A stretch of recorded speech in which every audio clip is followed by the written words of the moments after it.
नमस्कार दोस्तों, मैं अंशुल जैन आप सभी का अंशुल जैन ऑनलाइन क्लासेस में एक बार फिर से स्वागत करता हूं।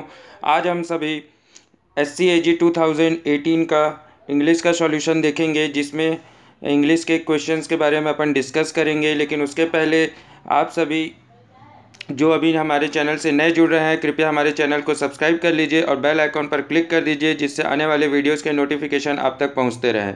आप मुझे फेसबुक पर भी फॉलो कर सकते हैं। फेसबुक पर अंशुल जैन ऑनलाइन क्लासेस हमने पेज बना रखा है। उसके बाद आप मुझे इंस्टाग्राम पर भी फॉलो कर सकते हैं। तो ये हमारा SCAG सॉल्यूशन का 5वां लेक्चर है।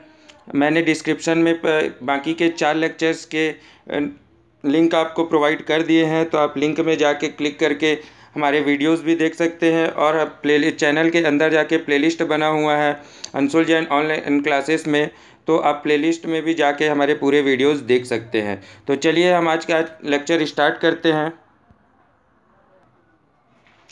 तो ये पहला क्वेश्चन है आज का। इसमें क्या पूछा था, which of the following nouns does not change between in its singular and usual plural form. तो इसमें आपको पूछा था कि कौन सा जो नाउन है वो सिंगुलर से प्लूरल में जब अपन चेंज करते हैं तो चेंज नहीं होता है। तो इसमें जो ऑप्शन था वो ऑप्शन नंबर सी था। ऑप्शन नंबर सी क्या होता है, फिश जो होता है वो प्लूरल में भी सेम होता है। जो माउस होता है उसका माइस हो जाता है, गूस का गीज हो जाता है और ऑक्स का ऑक्शन हो जाता है। जो बचा था ऑप्शन नंबर सी आपका सही हो जाता। अगला क्वेश्चन देखते हैं। अगला question, identify the correctly spelled word. तो इसमें करेक्टली स्पेल्ड वर्ड क्या था, क्वेरल था, जिसका हिंदी मीनिंग क्या होता है, झगड़ा होता है। ठीक है, QUARRELLED ये होता है इसके स्पेलिंग। ऑप्शन नंबर बी इसका सही ऑप्शन था। अब देखते हैं 134th question, Manchester United beat Liverpool at Old Trafford. तो इसमें आपको याद रखना है, इसमें आपको क्या करना था, पैसिव वॉइस में कन्वर्ट करना था। तो जब भी ऐसे टाइप का सेंटेंस आता है जीतने के ऊपर, तो आपको जीतने या हराने के ऊपर, तो आपको ये याद रखना है कि जो बीट होता है वो सेकंड में जाता है, सेकंड फॉर्म में चले जाता है। इसके कारण आपको क्या करना था, इसमें वॉज या वेयर का यूज़ करना था, वॉज या वर का यूज़ करना था। ठीक है। तो और जो यहाँ पे ओल्ड ट्रैफर्ड ग्राउंड का मैदान हो जाता है, ग्राउंड का नाम हो जाता है, लिवरपूल भी टीम का नाम हो जाता है। तो इसके साथ हमेशा मोस्ट ऑफ द टाइम अपन वर का यूज़ करते हैं। तो ऑप्शन नंबर बी बिल्कुल सही हो जाता है। इसमें Liverpool were beaten by Manchester United at Old Trafford. ठीक है गाइस, तो इसका ऑप्शन क्या होगा, ऑप्शन नंबर बी बिल्कुल सही होगा। अगला क्वेश्चन क्या था, out of the 4 alternatives given choose the one which can be substituted for imagine place और state in which everything is unpleasant और बैड, टिपिकली अ टोटलिटेशन और इन्वायरमेंटली डिग्रेडेड वन। तो इसका आंसर क्या हो जाता है, डिस्टोपिया हो जाता है इसका आंसर, जिसका मतलब होता है आतंक राज्य। अगला क्वेश्चन देखते हैं, I have something else for you. I have something else for you which part of the speech is the underline word in the above sentence. मतलब जो एल्स है वो कौन सा पार्ट ऑफ स्पीच का भाग है। तो इसमें एल्स जो है वो एडवर्ब का काम कर रहा है। ठीक है गाइस, तो इसका ऑप्शन नंबर ए इसका बिल्कुल सही होता है। एल्स क्या होता है, एडवर्ब का काम कर रहा है। अगला क्वेश्चन देखते हैं। अगला क्वेश्चन है, is C dash on the sofa, choose the correct alternative to complete the above sentence. तो इसमें सोफ़ा के बारे में बोला गया है, लड़की सोफ़ा पे क्या कर रही है, तो लड़की सोफ़ा पे लेटी हुई है, मतलब एल लाइंग इसमें आपका इसमें सही हो जाता है, क्योंकि जो लेइंग होता है वो झूठ बोलना होता है। ठीक है गाइस, तो इसमें आपका क्या होता है, is she lying on the sofa. अगला क्वेश्चन है, which why was such a letter return by your brother. तो इसमें आपको कुछ नहीं करना था, इसमें आपको पैसिव वॉइस में दे रखा है, क्वेश्चन जो है पैसिव वॉइस में दे रखा है, तो आपको क्या करना था, एक्टिव वॉइस में कन्वर्ट करना था।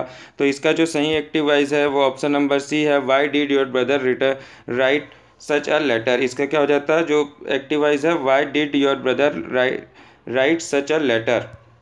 ऑप्शन नंबर सी उसका सही था। अगला क्वेश्चन देखते हैं, the country's economy is now in serious danger. तो इसमें क्या बोला था, क्वेश्चन में जो बोला था सीरियस डेंजर के लिए हम और कौन सा वर्ड यूज़ कर सकते हैं। तो इसमें जो सीरियस डेंजर के लिए वर्ड यूज़ होता है वो पेरिल हो सकता है, क्योंकि पेरिल का मतलब क्या होता है, खतरनाक स्थिति में या संकट की स्थिति होती है। ठीक है, तो countries economy is now in peril भी आप बोल सकते हैं। तो इसमें ऑप्शन नंबर सी बिल्कुल सही हो जाता।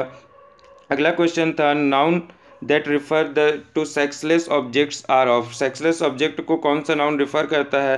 तो द न्यूटर जेंडर जो होता है वो सेक्सलेस ऑब्जेक्ट को रेफर करता है। अगला क्वेश्चन देखते हैं। Dash man does not live by bread alone. तो इसमें ऑप्शन ब्रेड अलोन के इसमें क्या हो जाता? ऑप्शन दिया था एन, ए, द और नन ऑफ द अबव। इसमें क्या होता है? ऑप्शन आ जाता है D, none of the above. इसमें कोई भी अपना यूज़ नहीं होगा, ना एन यूज़ होगा, ना ए यूज़ होगा और ना ही द यूज़ होगा। इसका नॉर्मल सेंटेंस ही रहेगा man does not live by bread alone. ठीक है, अगला क्वेश्चन देखते हैं। Why had an argument dash the supermarket. इसका ऑप्शन क्या क्वेश्चन था? Select an appropriate preposition for the following, complete the above sentence. तो इसका ऑप्शन नंबर डी होता in the supermarket. We had an argument in the supermarket. ठीक है, अगला question देखते हैं। Insert an appropriate pronoun to complete the following sentence. After a few minutes the jury gave dash verdict. Jury gave dash verdict it's verdict. ठीक है, after a few minute the jury gave it's verdict, इसका सही हो जाता है। अगला question जो है इसका आंसर अभी तक मिल नहीं पाया है। अगला क्वेश्चन देखते हैं। अगला क्वेश्चन था he said I must go to next week. He said I must go to next week. इसमें आपको क्या करना था? नरेशन था। इसमें इनडायरेक्ट स्पीच में आपको इसको चेंज करना था। तो आपको याद रखना है जो नेक्स्ट वीक होता है उसका जो जब इनडायरेक्ट स्पीच में आप कन्वर्ट करते हैं तो नेक्स्ट वीक कन्वर्ट हो जाता है द फॉलोइंग वीक में। द फॉलोइंग वीक में कन्वर्ट हो जाता है। तो सबसे पहले आपके दो ऑप्शन कट गए थे, ऑप्शन नंबर ए और option number C. Option number A और सी तो आपके यहीं पे कट गए थे। फिर जो बचा था उसमें आपको देखना था ही सेड दैट, तो आपके लिए कंफर्म था। और उसके बाद that he would have to go the following week. Should का यूज़ अपन बहुत कम करते हैं, वुड का यूज़ करते हैं, इसलिए ऑप्शन नंबर बी इसमें बिल्कुल सही हो जाता। अगला क्वेश्चन हम देखते हैं। विच of the following word most nearly means discrete. Discrete का जो सबसे नज़दीकी वर्ड क्या होगा मीनिंग में? तो डिस्क्रीट का मतलब क्या होता है? अलग होता है। उसी प्रकार डिस्टिंक्ट का मतलब भी अलग होता है। इसी प्रकार जो इसका आंसर क्या हो जाता है? ऑप्शन नंबर डी हो जाता है। ऑप्शन नंबर डी क्या होता है? इसका सही ऑप्शन हो जाता है। In which of the following sentence that is use as a conjunction. That किसमें कंजक्शन के रूप में यूज़ होता है? तो इसका आंसर क्या हो जाता है? Option number D, he lives so that he may eat. ठीक है, इसका ऑप्शन नंबर डी हो जाता है। इसका ऑप्शन नंबर क्या है? डी इसका एकदम सही आंसर है। अगला क्वेश्चन देखते हैं। Choose the correct sentence.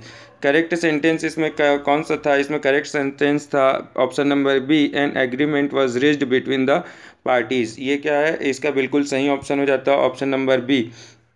अगला क्वेश्चन था Shri Arvind Ghosh demonstrated to the world that real India, the India of the Vedic days, could survive and absorb into herself all aligned cultures।